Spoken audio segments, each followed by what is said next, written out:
جسمك بحس بخطر وبيبدأ يفرز هرمون الكورتيزول، هرمون التوتر والهدم. وهذا الهرمون عنده وظيفة واحدة بتشتغل وقت الجوع، انه بيكسر العضل وبيحوله لطاقة. يعني جسمك حرفيا عم ياكل عضلاتك مشان يبقى شغال. وبعد 16 ساعة صيام الكورتيزول بيرتفع 50% فوق مستواه الطبيعي. 50% يعني نص رمضان وجسمك بوضعية هدم عضل كاملة. وهون كتير شباب بيقولوا خد بروتين أكتر، وهذا صح، بس مو أي كمية، في رقم علمي محدد لازم تلتزم فيه ولازم توصله مشان توقف الكورتيزول من أكل عضلك.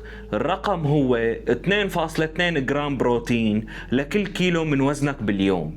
يعني لو وزنك 80 كيلو انت محتاج 176 جرام بروتين باليوم برمضان، وهذا الرقم لازم يتوزع بطريقة محددة.